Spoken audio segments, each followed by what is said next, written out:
My ex's mother sneered. She's only here to disgrace herself. Yet as I trailed my ex into the court, the judge abruptly paused. He bent to the clerk, his tone quivering. Why was I not told she had arrived? The hush which ensued spoke volumes. Can you imagine walking into a courtroom, your life on the line, only to see the judge, the man holding your fate in his hands, visibly freeze? His hand actually trembled as he whispered, "Why didn't anyone tell me she was here?" My ex-husband, Ethan, thought he'd buried me with his lies, destroyed my reputation, and taken away the only family I had left. He didn't know I'd spent 3 years building something he never could, a foundation made of truth. And that day, his empire of lies was about to crumble. I stood outside the courthouse that morning, the October sunlight feeling too bright, almost mocking the gravity of what was about to unfold. My hands were steady, fingers curled loosely around the strap of my leather bag. 3 years had taught me that stillness could be a weapon, that silence could speak louder than any scream. And then I saw him. Ethan Hale, walking up those steps like he owned them, flanked by his silver-haired lawyer and his mother, Margaret. She wore pearls, an expression of smug certainty. Ethan's laugh carried across the crisp morning air, sharp, cruel. It was the same laugh I'd heard 1,000 times during our marriage, always a signal that he thought he'd won something. He caught sight of me and leaned toward his lawyer, his voice just loud enough for me to hear. Look at her. Pathetic. She actually thinks she has a chance. I didn't flinch. I'd stopped flinching 2 years ago. What Ethan didn't know, what none of them knew, was that this wasn't just about our failed marriage. This wasn't about splitting assets or settling scores. This trial was about Leah, my 15-year-old sister. The girl I'd raised since our parents died in a car accident when she was 7. The girl Ethan had tried to rip from my life by convincing a court that I was mentally unstable, unfit, and dangerous. He'd painted me as the villain in his carefully constructed story, the obsessive ex-wife, the unstable woman who couldn't let go. But I'd been painting my own picture, stroke by careful stroke, for 3 years. And today, the canvas would finally be revealed.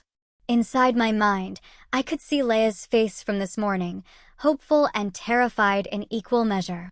Her dark hair pulled back, her hands gripping mine as she promised to be brave. I'd told her to stay home, that she didn't need to see this, but she'd insisted on being nearby, waiting at a cafe 2 blocks away with my best friend. "You can't protect me from everything, Clara," she'd said. And the truth of it had broken something in my chest.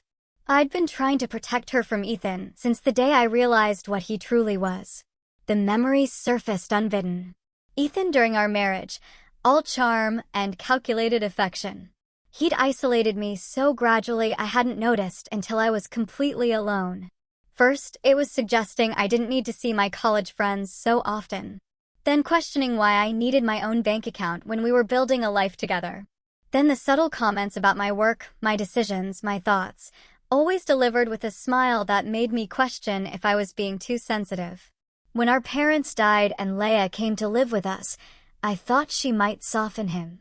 Instead, she became another tool for control. "She needs stability," he'd said. "Consistency. Maybe you shouldn't work so late.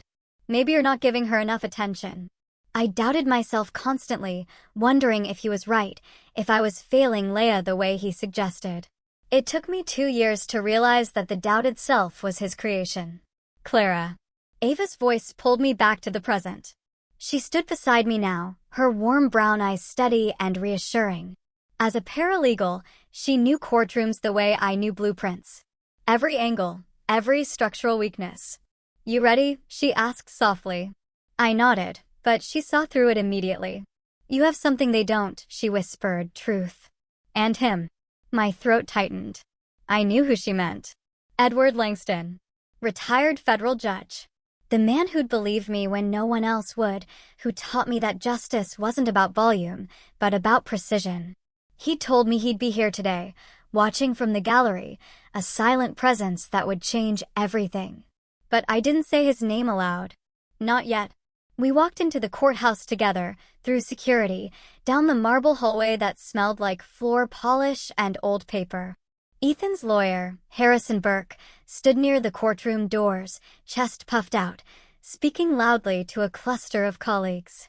Judge Weston always sides with families of reputation, he said, glancing our direction with barely concealed contempt. This will be over before lunch. I kept my gaze low, my expression neutral. Let him think I was afraid. Let them all think I was the broken woman Ethan had described in his filings. I knew something they didn't. Inside the courtroom, the air felt heavier, weighted with wood and formality. I took my seat beside Michael Trent, my attorney.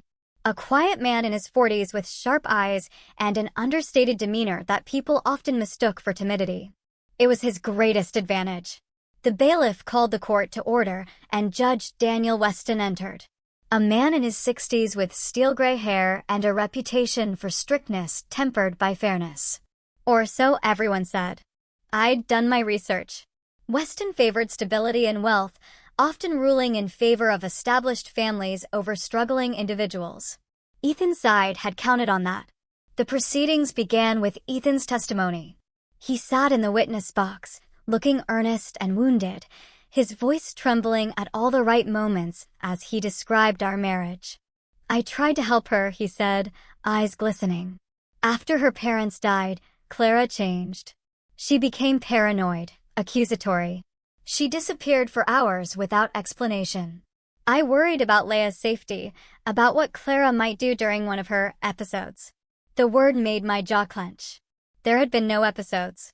There had been late nights gathering evidence, meeting with Edward, building the case that would free both Leia and myself from Ethan's web. His lawyer presented doctored photographs, me looking disheveled in one, angry in another. All taken out of context and presented as proof of instability. Emails I'd written were twisted, words cherry-picked to make me seem obsessive. The gallery murmured sympathetically. Margaret dabbed at her eyes with a handkerchief, playing the concerned grandmother to perfection. I sat perfectly still, watching it all unfold. When Michael stood to cross-examine, he did something unexpected. He asked for a brief recess before presenting our case. Harrison Burke shot to his feet. Objection, Your Honor. The defense is stalling. But Judge Weston, perhaps sensing the unusual nature of Michael's request, allowed it. During the recess, Margaret leaned toward Harrison, her voice dripping with disdain. What's she waiting for? A miracle. I turned slightly, just enough to meet her eyes. The words came out calm, quiet, certain. No. I'm waiting for him to arrive. The confusion on her face was almost worth 3 years of suffering. Almost.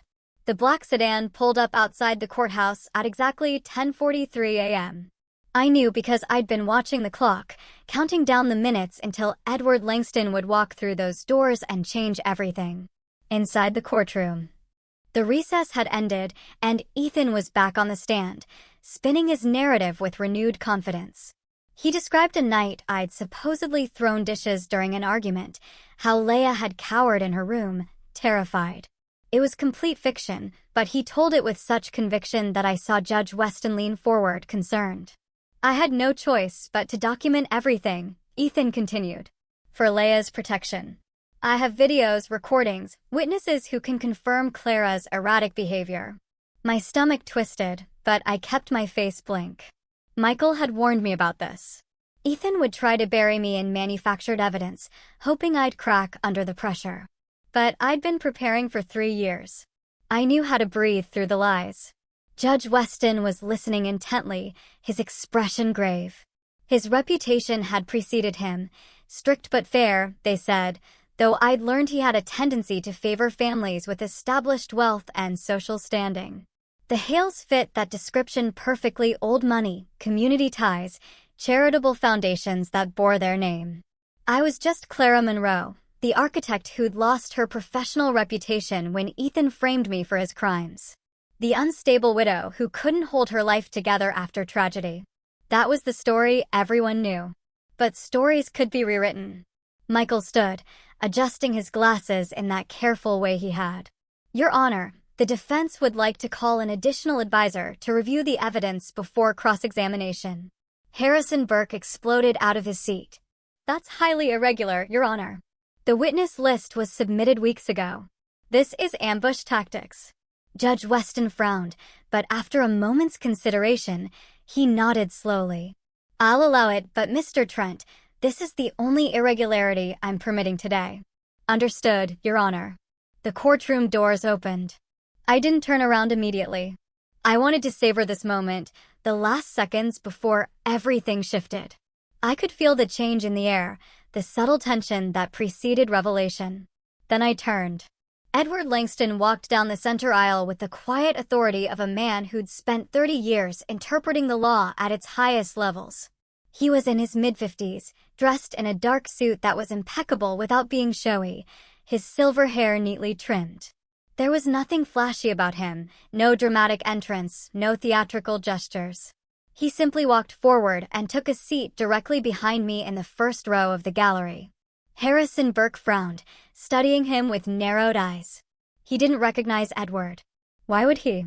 Edward had been retired for 5 years, had deliberately kept a low profile during his career, preferring to let his rulings speak rather than seeking publicity. But Judge Weston recognized him. I watched Weston's face from the corner of my eye and saw the exact moment recognition hit. His hand, reaching for his water glass, froze mid-motion. His eyes widened fractionally, and his lips parted as though he wanted to speak, but couldn't find the words. Then, in a voice barely above a whisper, he turned to his clerk and said, "Why didn't anyone tell me she was here?" The pronoun was wrong. He meant to say he, but the shock had rattled him. The clerk looked confused, glancing around the courtroom as murmurs rippled through the gallery. Edward simply sat, hands folded in his lap, and gave me the smallest nod. Just the corner of his mouth lifting, and something that might have been a smile. Margaret's smug expression had vanished. She leaned toward Ethan, whispering urgently, but he looked just as confused as everyone else. Only Judge Weston understood what Edward's presence meant. I'd met Edward 3 years ago during the darkest period of my life. Ethan had just left me, taking Leia with him and filing papers that painted me as dangerous. My architectural license was under review after discrepancies appeared in projects I'd worked on, discrepancies Ethan had manufactured, using my credentials to funnel money through fake construction contracts. I was drowning, and everyone thought I'd done it to myself. Edward had been reviewing cases for a federal inquiry into construction fraud, unpaid work he did because he believed in justice, and my name appeared in the files. He'd read my testimony, seen the timeline, and recognized the pattern of financial abuse and gaslighting. He'd reached out to me through a mutual connection, met me at a coffee shop, and asked me one question: "Do you want justice, or do you want revenge?" I told him the truth. I want my sister back, and I want my name cleared. He'd studied me for a long moment, then nodded. "Then we'll build a case properly, quietly, and when the time comes, the truth will speak for itself." For 3 years, he'd guided me, teaching me how to gather evidence legally, how to document everything, how to be patient when every instinct screamed to act. He taught me that justice wasn't loud, it was deliberate. And now he was here, and Judge Weston knew that everything was about to change. Ethan's confidence had faltered. He kept glancing back at Edward, trying to understand why the judge looked so unsettled. Harrison Burke cleared his throat. "Your Honor, may we continue?" Weston blinked, pulled himself together. Yes, of course. "Mr. Hale, please continue your testimony." But something had shifted. The judge's questions were sharper now, more probing. When Ethan described my supposed instability, Weston asked for specific dates, concrete examples, documentation beyond the photos and emails. Ethan stumbled over his answers, and I saw the first crack in his facade. Margaret leaned forward, her knuckles white against the gallery railing. She'd built her family's reputation on control and appearances, and she could feel that control slipping away. Michael caught my eye and gave me the slightest nod. The plan was unfolding exactly as we'd designed it. When Ethan finally stepped down from the witness stand, he walked past me and hissed under his breath, "Who is that man?" I looked up at him, my expression serene. So, it was a masterful performance. If I hadn't lived through the reality, Margaret's cold dismissal of my concerns, her active participation in isolating me from family and friends, her gleeful reinforcement of every lie Ethan told. I might have believed her myself. Harrison called 2 more character witnesses, both friends of the Hale family, both describing me as unstable, jealous, and vindictive. They painted a picture of a woman spiraling out of control, unable to cope with grief and turning her pain outward toward her innocent husband. I sat through it all, my hands folded in my lap, my breathing steady. Michael had prepared me for this. They'll try to bury you in narrative, he'd said. Let them, because every lie they tell gives us an opening. When the character witness is finished, Judge Weston turned to Michael. Does the defense wish to cross-examine? No, Your Honor, but we would like to call Clara Monroe to make a statement. Harrison leaped up. Objection. Ms. Monroe is the plaintiff. She can't simply make unstructured statements. I'll allow it, Weston interrupted, his eyes flicking briefly to Edward. But keep it brief, Mr. Trent. I stood and walked to the witness box, my legs steady despite the pounding of my heart. I'd rehearsed this moment 100 times, but now that it was here, the weight of 3 years pressed down on me. I looked at Judge Weston, then at Ethan, then back to the judge. Your Honor, I'm not here to defend my character against accusations. My character will become clear through evidence. But I do have some questions I'd like answered, if the court permits. Weston frowned. This is unusual, Miss Monroe.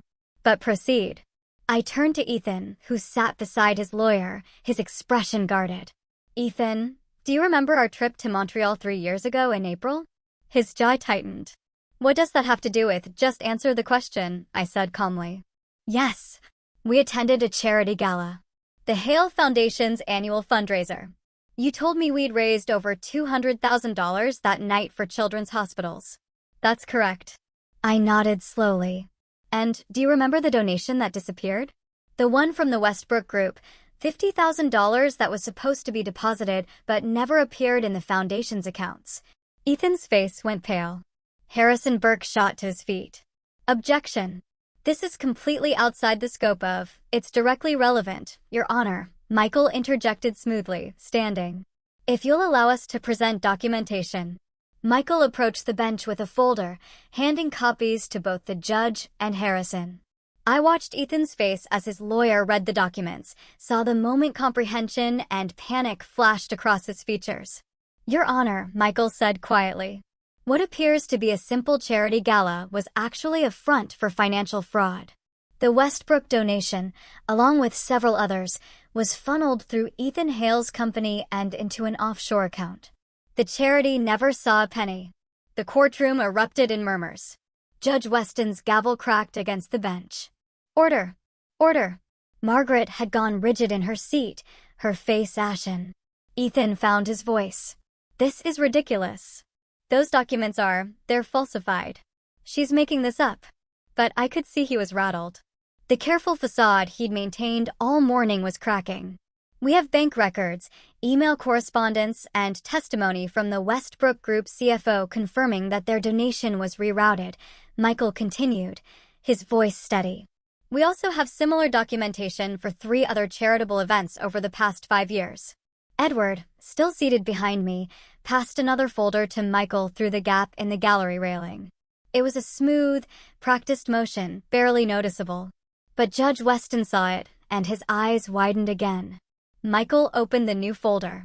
Your Honor, this is a sealed affidavit from the Federal Inquiry into Construction Fraud in the Northeastern District. It names Ethan Hale as a person of interest in an ongoing investigation. The courtroom exploded. Harrison was shouting objections. Margaret was on her feet, and Ethan had gone completely white. Judge Weston's gavel came down repeatedly. Order! I will have order in this courtroom. When the chaos subsided, Weston looked at the affidavit, his hands visibly trembling. He glanced at Edward, then back at the document, and I saw the moment he realized the full scope of what was happening. This wasn't just a custody case. It was a fraud case, a corruption case, a web of lies that stretched back years, and he was now presiding over its unraveling. We'll adjourn for the day, Weston announced, his voice strained. I need time to review these documents and determine how to proceed. Court will reconvene tomorrow at 9 a.m. As the gavel fell, Ethan pushed past his lawyer and cornered me in the aisle. His face was twisted with rage and fear. Who told you about this? He hissed. I looked up at him, this man who'd tried to destroy me, and felt nothing but cold certainty. You should have treated honesty like an asset, Ethan. Instead, you invested everything in lies, and now the market's crashed. He stared at me, speechless, then turned and stormed out. Margaret followed, her pearls clicking together as she moved, muttering, "This isn't over. This isn't over." But her voice lacked conviction. I gathered my things slowly, aware of the stares from the gallery, the whispered conversations. Edward stood and placed a hand briefly on my shoulder, just a moment of contact, a gesture of support, before walking out ahead of me. Outside the courtroom, Ava was waiting, her eyes wide. "Clara, what just happened in there?" I managed a tired smile. "The truth. Just a piece of it, but enough to make them afraid." "And tomorrow?" I looked back at the courthouse doors, thinking of Leia waiting at the cafe, thinking of 3 years of careful preparation, thinking of all the nights I'd wanted to give up but hadn't. Tomorrow, we finish what we started. That night, I couldn't sleep. I lay in bed staring at the ceiling of my small apartment, the same apartment I'd moved into after Ethan left, and let myself remember. 3 years ago, I'd been someone different. Clara Hale, married to a man I thought I knew, working at Brennan and Associates as a junior architect on a federal project, a new community center that would serve 3 underserved neighborhoods. I'd been proud of that work, proud of the difference it would make. I hadn't known that Ethan was using my credentials. The memory surfaced with painful clarity. I'd been reviewing invoices one evening, routine oversight, when I noticed discrepancies. Materials ordered but never delivered, contractors paid for work that didn't exist. The amounts were small at first, easy to dismiss as clerical errors, but they added up, and they all traced back to my signature. When I confronted Ethan, he looked at me with such sincere confusion that I doubted myself immediately. "Clara, sweetheart, you've been under so much stress. Are you sure you're reading those correctly? Maybe you should take a break from the project. Let someone else handle the details for a while." But I couldn't let it go. I dug deeper, stayed late at the office, followed the paper trail, and that's when I found it. False construction contracts, shell companies, money moving through channels designed to look legitimate, but existing only to funnel federal funds into private accounts. Ethan's accounts. When I tried to report it, he'd been ready. Somehow, he had anticipated my discovery. Within days, the discrepancies were attributed to me, my credentials, my signatures, my supposed incompetence, or worse, my deliberate fraud. "No one will believe you," Ethan had said, his voice calm and cold in our kitchen. It was the first time I'd seen the mask drop completely. "I've been building this for 2 years, Clara. Every piece of evidence points to you. If you try to expose me, you'll only destroy yourself. And Leia," his smile had been cruel, "Leia will be fine with me, where she'll be safe from her unstable, criminal sister." That was the moment I realized I was trapped. If I reported the fraud, I'd lose my career and potentially my freedom. If I stayed silent, Ethan would continue stealing, and I'd be complicit. So, I'd done the only thing I could. I started gathering evidence of my own, quietly, carefully. And then Edward Langston had found me. I rolled over in bed, looking at the photograph on my nightstand. Leia and me at her 8th grade graduation, both of us smiling. I'd raised her since she was 7. Through grief and adjustment and adolescence, she was my sister, but in every way that mattered, she was my daughter. I couldn't let Ethan take her. My phone buzzed. A text from Edward. "Rest. Tomorrow requires clarity, not exhaustion." I smiled despite myself. He'd become more than a mentor over these 3 years. He'd become the father figure I'd lost, the steady presence that reminded me I wasn't alone. The next morning, I arrived at the courthouse to find reporters lingering in the hallway. News had leaked somehow, probably from the courtroom observers, that the Hale custody case involved federal fraud allegations. Cameras flashed as I walked past, but I kept my expression neutral, my pace steady. Edward was waiting inside, and this time he spoke to me directly before we entered the courtroom. They'll try to corner you emotionally today, he said, his voice low. Burke will paint you as vindictive as a woman scorned, seeking revenge through false accusations. Don't let them. I won't. And Clara, he met my eyes. What you're doing here, it's not just about winning. It's about reclaiming yourself. Remember that. I nodded, unable to speak past the tightness in my throat. Inside, the atmosphere was electric with tension. Ethan looked haggard, like he hadn't slept. Margaret sat beside him, her usual composure cracked, her eyes darting around the room with something close to fear. Harrison Burke, however, looked energized. He'd spent the night strategizing, and I could see it in the set of his jaw, the way he organized his papers with renewed purpose. He thought he'd found an angle. When court convened, he wasted no time. Your Honor, the defense moves to have Edward Langston's testimony, or rather, his presence and any documents he's provided, disqualified on grounds of personal bias. Michael stood immediately. Mr. Langston hasn't testified, Your Honor. He's simply observing. His mere presence is prejudicial, Harrison argued. He has a clear personal relationship with Ms. Monroe, has been advising her for years, according to her own admission yesterday, and his former position as a federal judge creates an implicit bias in favor of her claims. Judge Weston rubbed his temples. I could see the conflict playing across his face, professional respect for Edward warring with the procedural concerns Burke was raising. Mr. Langston, Weston said finally. Would you approach the bench? Edward stood and walked forward with that same quiet authority. The two men spoke in low tones for several minutes, and I watched Weston's expression shift from skepticism to something else. Shame, perhaps, or recognition. When Edward returned to his seat, Weston announced, Mr. Langston's presence will be allowed. He has not testified and has provided documents through proper legal channels via Ms. Monroe's attorney.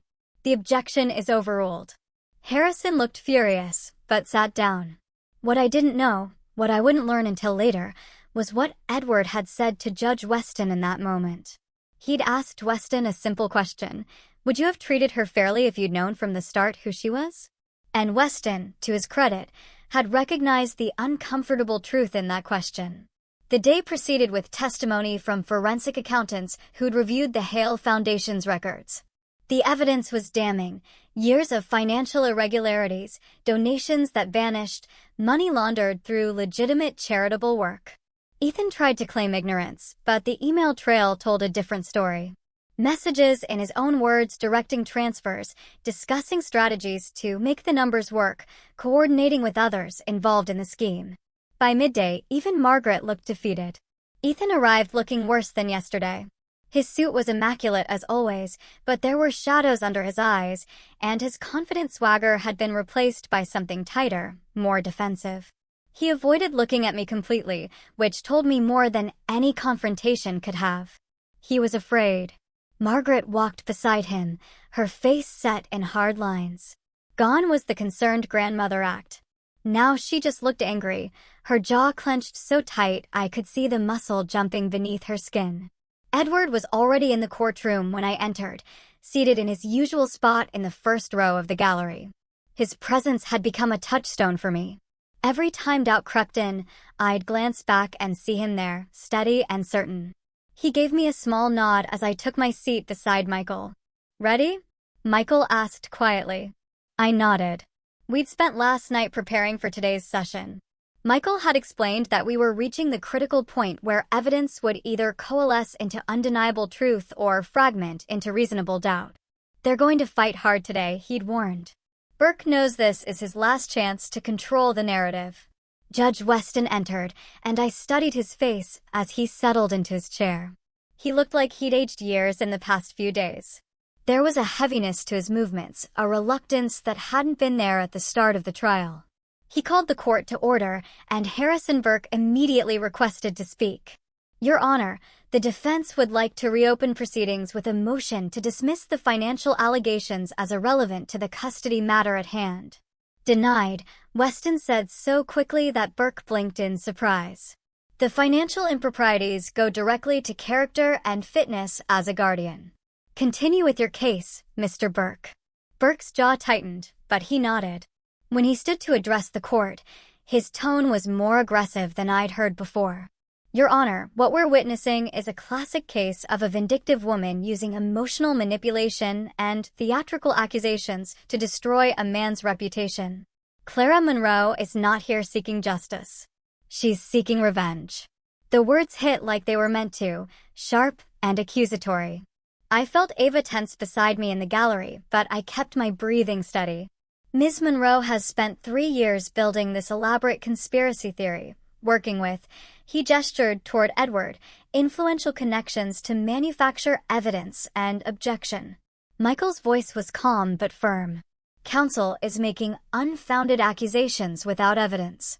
If he has proof that any evidence was manufactured, he should present it. Sustained, Weston said. Mr. Burke, stick to provable facts. Burke's face flushed, but he pressed on. Then let's talk about facts. We'd like to submit new evidence, courtesy of a more thorough investigation into Ms. Monroe's activities over the past 3 years. My stomach dropped. What had they found? Burke approached the bench with a file, and Michael stood immediately to review it. I watched my attorney's face as he read, looking for any sign of concern, but his expression remained neutral. After a moment, Michael looked up. Your Honor, we'd also like to submit new evidence, audio recordings obtained legally through Mr. Langston's federal inquiry connections. He pulled a small device from his briefcase, and suddenly the courtroom fell silent with anticipation. These are recordings of phone conversations between Ethan Hale and several business associates discussing the creation of false documentation and witness coaching. Burke shot to his feet. Objection. Where did these recordings come from? How do we know they're authentic? They came from a federal wiretap authorized during the construction fraud investigation, Michael replied calmly. They've been authenticated by federal forensic analysts. I have their reports here. Weston held up a hand. I want both sets of evidence submitted for my review. We'll take a short recess while I examine them. As the judge disappeared into his chambers, the courtroom erupted into frantic whispers. Ethan leaned toward Burke, speaking urgently, his face pale. Margaret had her hand on his arm, squeezing so hard her knuckles were white. I turned to look at Edward, and he mouthed 2 words, "Stay calm." The recess felt endless. Ava brought me water that I couldn't drink. My hands were steady, but my heart was racing. Everything hinged on what happened next, whether the judge would allow the recordings, whether Burke's counter-evidence would undermine our case. When we reconvened 20 minutes later, Judge Weston looked grim. Mr. Burke's evidence consists of testimony from 3 individuals claiming Ms. Monroe contacted them seeking false testimony against Mr. Hale. However, he paused, his voice hardening. 2 of those individuals have financial ties to Hale Construction, and the 3rd is currently under investigation for perjury in an unrelated case.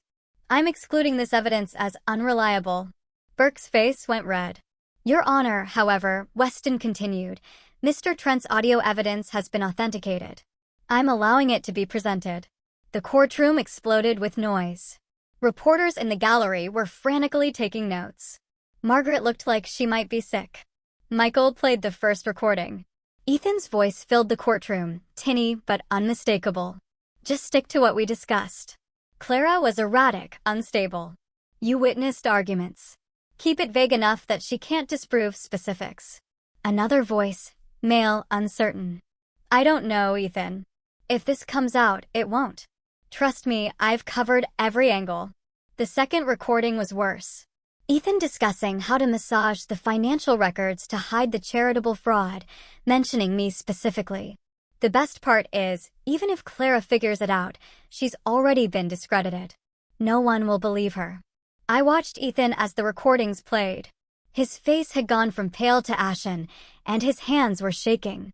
He looked like a man watching his entire world collapse, because it was. When the recordings ended, the silence in the courtroom was deafening. Then Judge Weston spoke, his voice tight with barely controlled anger. Mr. Hale, would you care to explain these recordings?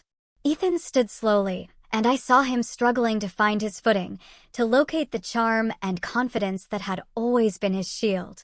Your Honor, those conversations, they're taken out of context. I was speaking hypothetically, discussing worst-case scenarios with, you were coaching witnesses to lie, Weston interrupted coldly. You were conspiring to commit perjury in my courtroom. No, sit down, Mr. Hale. Ethan sat. And for the first time since I'd known him, he looked truly defeated. Burke tried to salvage something.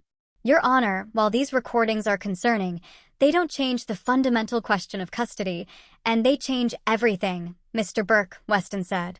They speak directly to your client's character, his honesty, and his fitness as a guardian. I felt something loosen in my chest, something that had been wound tight for 3 years. This was happening. The truth was finally breaking through.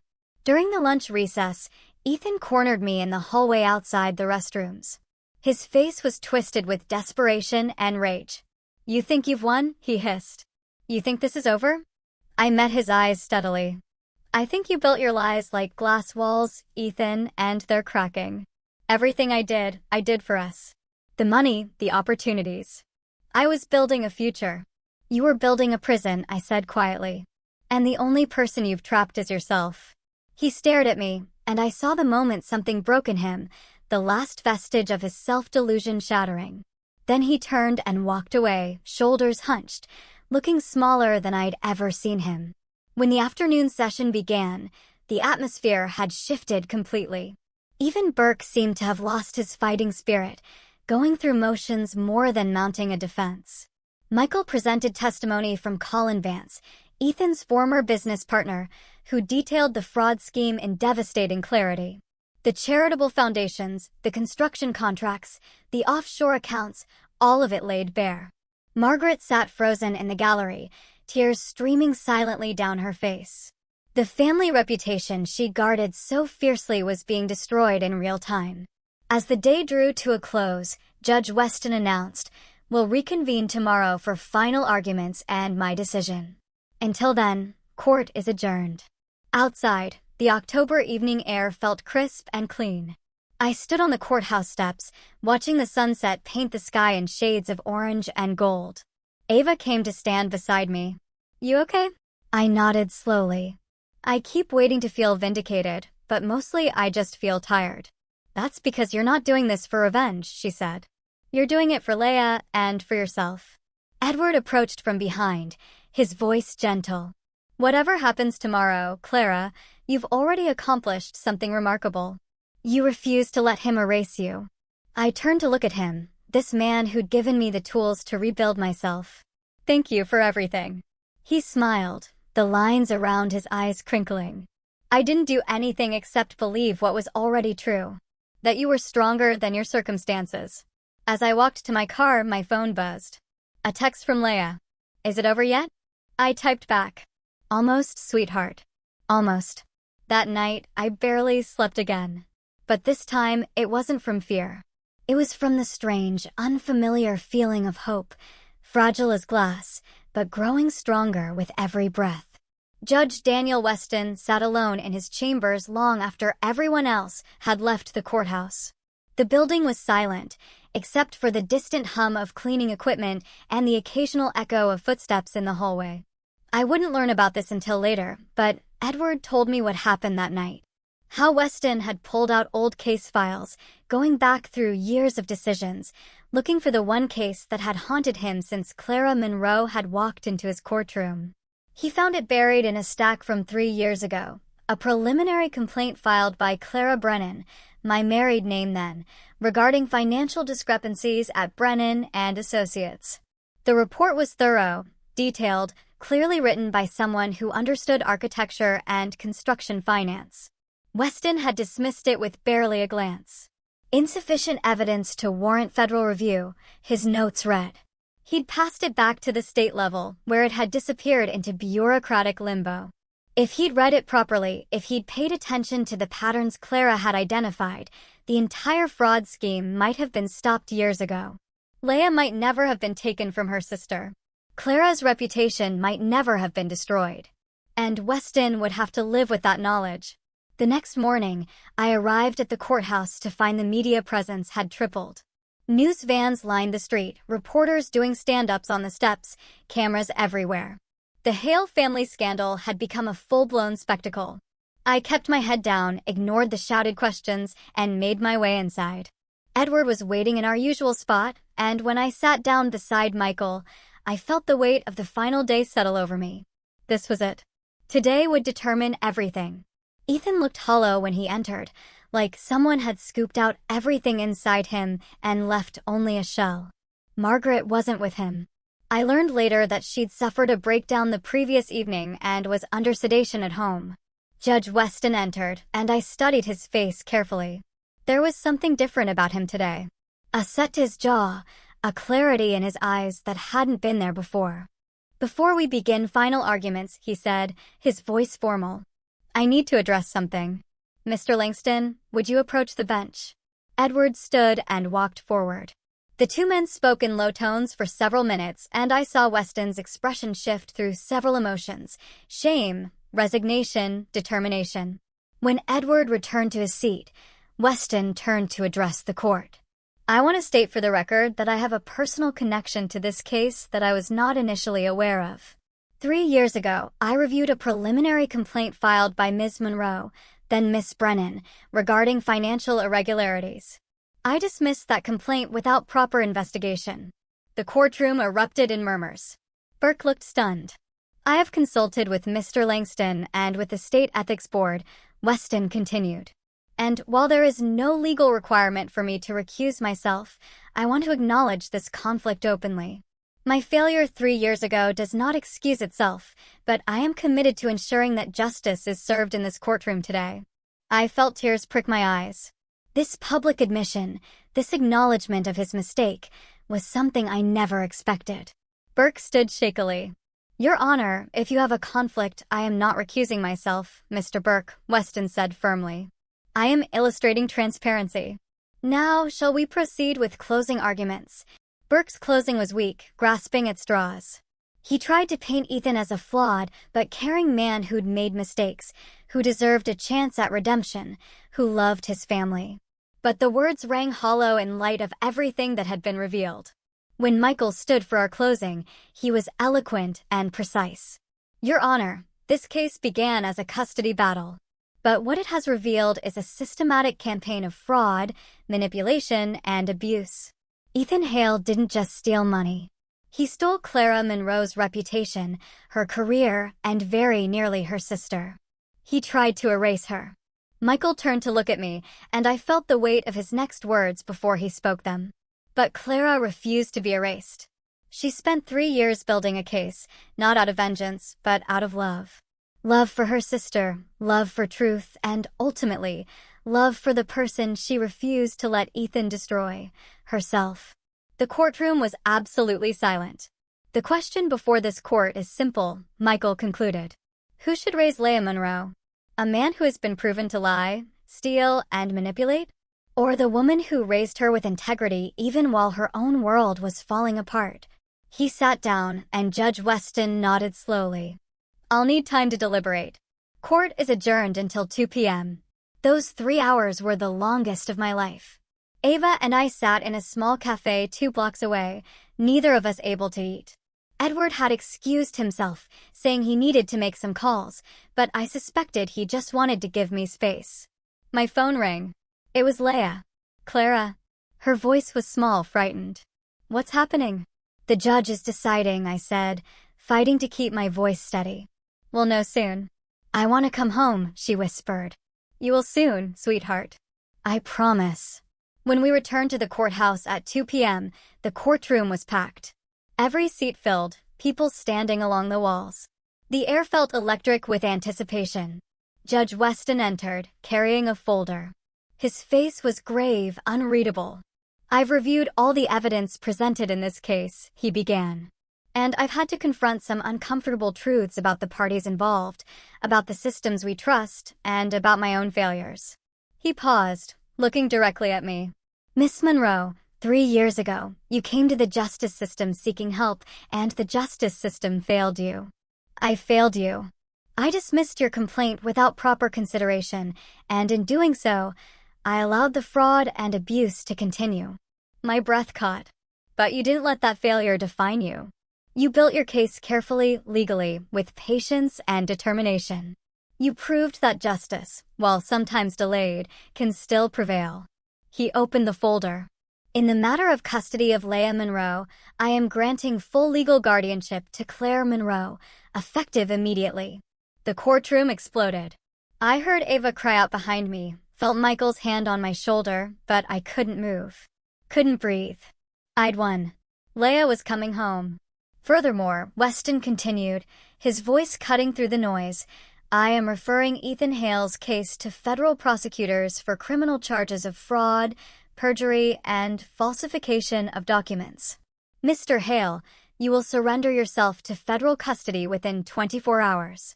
Ethan didn't move. He just sat there staring at nothing. Completely broken. Mr. Burke, Weston added, I strongly suggest you resign from this case before you face potential charges as an accessory. Burke gathered his papers with shaking hands and left without another word. As the gavel fell, I finally allowed myself to cry. 3 years of held-back tears. 3 years of pain and fear and desperate hope, all flooding out at once. The aftermath was chaos. Reporters swarmed the courthouse steps, shouting questions. Federal marshals entered to take custody of Ethan, though they'd granted him the 24 hours to turn himself in. I pushed through it all, Ava on one side, Michael on the other, until I reached the street where my car was parked. And there, leaning against a lamppost, was Leah. She saw me and ran.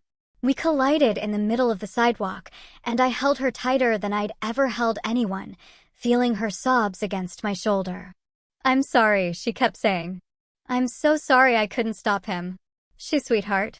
None of this was your fault. None of it. We stood there for a long time, just holding each other while the world moved around us. That evening, back in my apartment, our apartment now, Leah and I sat on the couch eating takeout Chinese food. Everything felt surreal, like I might wake up and find it had all been a dream. What happens to Ethan? Leah asked quietly. I considered how to answer. She was 15, old enough for truth. He'll go to trial for the fraud. He'll probably go to prison. She nodded slowly. Good. I know that sounds terrible, but good. It doesn't sound terrible, I said. It sounds honest. We ate in comfortable silence for a while. Then Leah spoke again. I knew you'd come for me. Even when he said you were crazy, that you'd given up. I knew you wouldn't. I could never give up on you, Leah. Never. Over the next few days, the full extent of the Hale family's fall became clear. Federal investigators raided Hale Construction's offices and the Hale Foundation headquarters. Bank accounts were frozen. Business partners were being questioned. Margaret Hale, still under sedation, was reportedly being investigated for her role in the fraud scheme. Several of their society friends were implicated as well, people who'd participated in the fake charitable galas, who'd helped launder money, who'd looked the other way for years. The family name that Margaret had guarded so fiercely was now synonymous with corruption and fraud. I felt no satisfaction in their downfall, just a quiet, tired relief that it was over. A week after the verdict, Edward invited me to lunch at a small Italian restaurant downtown. We sat in a corner booth, and he ordered wine even though it was barely noon. You're celebrating, I observed. We're celebrating, he corrected. You did something remarkable, Clara. I had help. I couldn't have done any of it without you. He shook his head. I gave you tools. You did the work. All those late nights gathering evidence, maintaining your composure under impossible pressure, never letting anger or revenge cloud your judgment. That was all you. Why did you help me? I asked suddenly. Really? You'd been retired for years. You could have ignored my case like everyone else did. Edward was quiet for a moment, swirling his wine. 20 years ago, my daughter was in an abusive marriage. She tried to leave, tried to get help, but her husband was wealthy, connected. Every door she turned to closed in her face. By the time anyone believed her, it was too late. My breath caught. I'm so sorry. She survived, he said quietly. But it changed her. Broke something in her that never fully healed. When I read your case file, I saw the same pattern. A woman telling the truth, a system failing to listen. And I thought, maybe I could help this time. Maybe I could prevent what happened to my daughter from happening to you. You did, I whispered. You saved me. No, he said firmly. You saved yourself. I just reminded you that you could. We sat in comfortable silence, and I realized that justice wasn't just about courtrooms and verdicts. It was about people believing you when you told the truth. It was about having someone in your corner when the whole world seemed against you. It was about refusing to be erased. 3 months later, I stood in a different courtroom, this time as a witness in Ethan's criminal trial. The federal prosecutors had built an airtight case using the evidence we'd gathered, plus additional findings from their investigation. Ethan had aged dramatically. His hair had gone gray at the temples, and he'd lost weight. He looked nothing like the confident man who'd walked up the courthouse steps that October morning. When I took the stand, he finally looked at me, and I saw something in his eyes I'd never seen before: genuine remorse. Ms. Monroe, the prosecutor said, can you describe what happened when you first discovered the fraud? I told the truth. All of it. The discovery, the gaslighting, the threats, the years of carefully building my case while pretending to be broken. When the defense attorney cross-examined me, he tried to paint me as vindictive, but I just answered honestly, without emotion, and eventually he gave up. Ethan was convicted on 14 counts of fraud, perjury, and racketeering. He was sentenced to 12 years in federal prison. Margaret Hale accepted a plea deal, 3 years probation and community service in exchange for testimony against her son's business partners. She'd lost everything: her social standing, her wealth, her family's reputation. I heard she moved to Florida to live with a cousin, too ashamed to show her face in our city anymore. As for me, life slowly returned to something resembling normal. My architectural license was reinstated after an ethics board review cleared me of all wrongdoing. I started taking freelance projects, slowly rebuilding my career. Leia thrived. She made new friends, joined the drama club at school, started talking about college. Watching her heal was the greatest reward of everything I'd been through. One afternoon in January, 6 months after the verdict, I received an unexpected visitor at my office. Judge Daniel Weston stood in my doorway, looking uncertain. Ms. Monroe, I hope I'm not intruding. Not at all, Your Honor. Please come in. He sat across from my desk, and I could see the weight he still carried. I wanted to apologize properly, he said, in private, without the courtroom theatrics. What I did 3 years ago, dismissing your complaint. It was careless and arrogant. I thought I knew better without even reading your evidence properly, and you paid the price for my laziness. You've already apologized, I said gently. Words in a courtroom aren't enough. He pulled an envelope from his jacket. I've written a letter to the State Ethics Board recommending mandatory review procedures for all preliminary complaints. I've also endowed a legal fund in your name to help other people in situations like yours who need legal help but can't afford it. Tears sprang to my eyes. Judge Weston, Daniel, he said, please, Daniel. You don't have to. Yes, I do. Because that morning, when I saw Edward sitting behind you in my courtroom, I realized something. I'd been so focused on reputation and protocol that I'd forgotten what justice actually means. Edward reminded me. You reminded me. What did he say to you? I asked. That first morning, when you whispered, why didn't anyone tell me she was here? Daniel smiled sadly. When I saw Edward, I knew immediately that something important was happening. I dismissed a case connected to his federal inquiry years ago, your case, though I didn't realize it at the time. And I knew if Edward was there, it meant I'd made a terrible mistake. That's when I whispered to my clerk, confused about why no one had warned me. Of course, no one could have warned me because I'd failed to make the connection myself. He stood to leave, then paused at the door. You know what Edward told me during that first recess? He asked me one question. Would you have treated her fairly if you'd known from the start who she was? And the honest answer terrified me. I didn't know.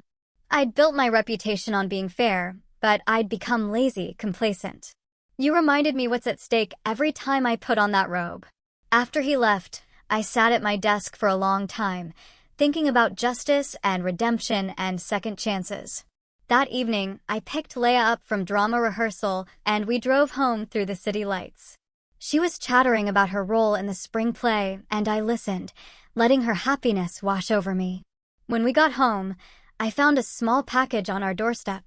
Inside was a brass plaque, beautifully engraved, with a note from Edward, for your desk. Remember what you've proven. That truth doesn't need to shout. It just needs to be patient. The plaque read, "Justice isn't loud. It's deliberate." I carried it inside and placed it on my desk where I could see it every day. A reminder of what I'd survived, what I'd fought for, and who I'd become. Leia appeared in the doorway of my office. "What's that?" "A reminder," I said, "that we're stronger than our circumstances." She came to stand beside me, reading the inscription. Then she hugged me tight. "I'm proud of you, Clara, for never giving up." "I'm proud of us," I corrected, "for surviving." That night, as I lay in bed, I thought about Ethan in prison, Margaret in exile, and the empire of lies that had crumbled. I thought about Judge Weston's apology and Edward's quiet mentorship and Michael's steady support. But mostly, I thought about the woman I'd been 3 years ago, drowning, desperate, doubted by everyone, including herself. And the woman I'd become, steady, certain, unbreakable. Ethan had tried to bury me. He tried to erase me from my own life, to paint me as crazy and broken and worthless. Instead, I'd built my own foundation, brick by brick, piece of evidence by piece of evidence, day by day. And when the time came to stand on it, it held. I'd learned that justice wasn't about being loud. It wasn't about revenge or anger or even vindication. It was about being deliberate, about telling the truth quietly, consistently, without wavering, about believing in yourself even when no one else did. And in the end, that quiet persistence had been stronger than all of Ethan's lies. I fell asleep that night with Leia safe in the room next door, with my name cleared and my career restored, with the brass plaque sitting on my desk, and the weight of 3 years finally lifted from my shoulders. I fell asleep finally, truly, completely free. And in the morning, I would wake up and build something new. If you've ever been dismissed, doubted, or told your truth didn't matter, what did you build in the silence while they underestimated you? Tell me in the comments below. I really want to know.